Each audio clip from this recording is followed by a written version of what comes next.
What up, Fight World? It's your boy Ego, and I'm back with some more boxing.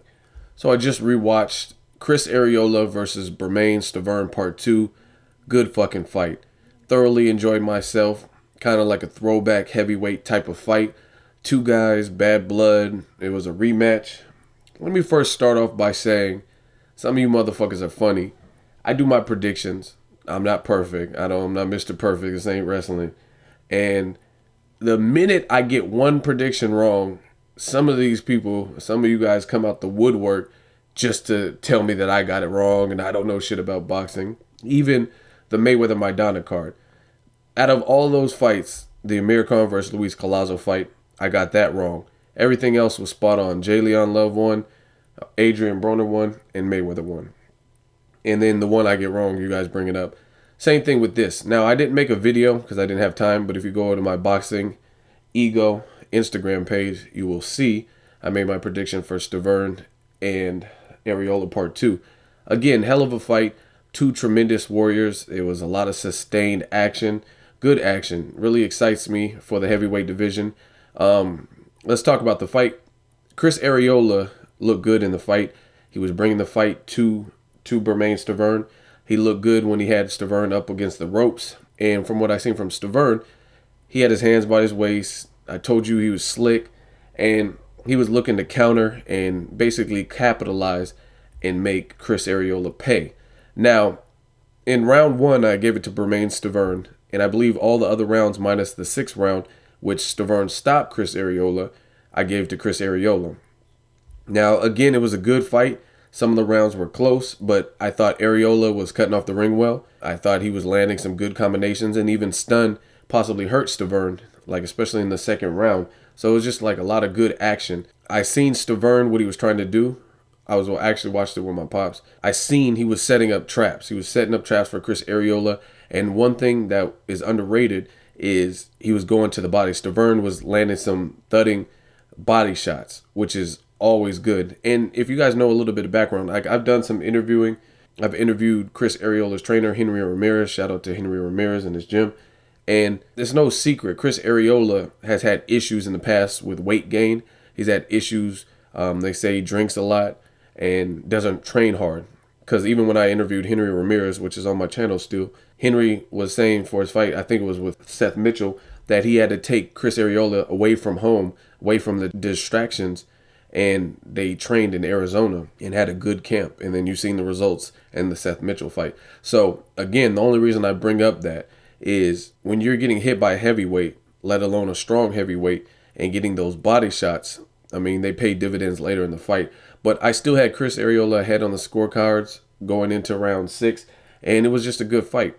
Ultimately, Bermane Stiverne, he had like this sweeping right. It almost looked grazing, but good speed. And I told you that would be one of the differences, speed as well as a better defense on Stiverne's part and more of a slick boxer, calculated boxer, more accurate would be the tale of the tape. And ultimately that's what it was, a sweeping right connected on Chris Arreola's temple, fucked up his equilibrium. You could see his head tilt to the side, and it was a wrap. His legs were done.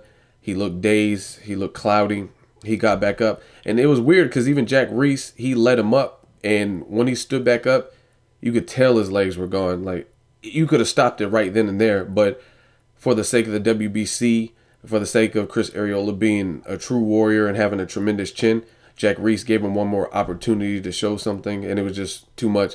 Bermane Stiverne he knew he had his man hurt. And he just closed the show and finished the job. Landed some combinations against the head, and Chris Arreola, he was done. It was done. Like as Jack Reese is hopping in, Arreola kind of pushes off, like with his hand. There's no level of energy. He just looked out of place, and it was a good stoppage. I think again it could have been stopped right before that last combination, in my opinion, because he just looked gone even when he stood back up and quote unquote beat the 10 count. So it was a good fight, tremendous fight, lots of action, and I mean two heavyweights giving it their all. Like I said, Chris Arreola had spots where he was looking good. One thing I think Chris Arreola did wrong was I think he was headhunting, and that's not characteristic of a lot of great Mexican fighters. A lot of great Mexican fighters, one thing that they do exceptionally well is ripped to the body.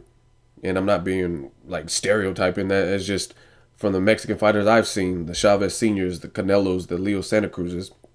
That's one thing that they do. And when you got two heavyweights, and it looks like Bermane Stiverne has a pretty tough chin himself, he was headhunting, and that's not always the way to go. I think he landed some good body shots, but I think he should have invested a little bit more like Stiverne was doing downstairs. And I think that would have been a better look for Chris Arreola. But I wouldn't mind seeing Chris Arreola fight again. Again, you have to have tremendous power, put some things together, bait and set up traps to get him out of there. He's not going to just fall for anybody. It was a good fight. Even leading up to the fight, I was juiced. Some people didn't like it. They said it seemed staged and rehearsed. It reminded me kind of like some WWF shit from back in the day. Stiverne was on the mic and Don King was like, woo! And some motherfucker in the crowd was acting like it was a rap battle. He's like, yeah, get him. Ah! Just ad-libbing and like a hype man and shit. So I enjoyed the build up to the fight. If you missed it, sorry for you. You should definitely, especially when it's on free TV, ESPN, you should definitely catch the events like this. I enjoy myself. Chris Arreola, True Warrior, and Bermane Stiverne, the new WBC champion. And it looks like he's going to face Deontay Wilder. So I'm looking forward to that. That's another good fight. And we'll see what Deontay Wilder is really like, because it looks like Stiverne is the goods. He's slick. He could take a punch. He has power. Deontay Wilder has power, but he's bigger in terms of his pure size. I would say Stiverne is stockier. Deontay Wilder looks a little bit more athletic, sliced and cut, but he's taller, longer arms. Great fight. So let's see it. And let's see if Stiverne's able to hold on to his belt, or if Deontay Wilder's the real deal and takes it from him and can take a punch. Because you're going to have to be able to take a punch, because Stiverne was landing some mean shots. Chris Arreola can take a punch. So we'll see some things if that fight is truly made from Golden Boy. Let me know what you guys think. As always, hate, comment, or subscribe. Till next video, it's Ego signing off.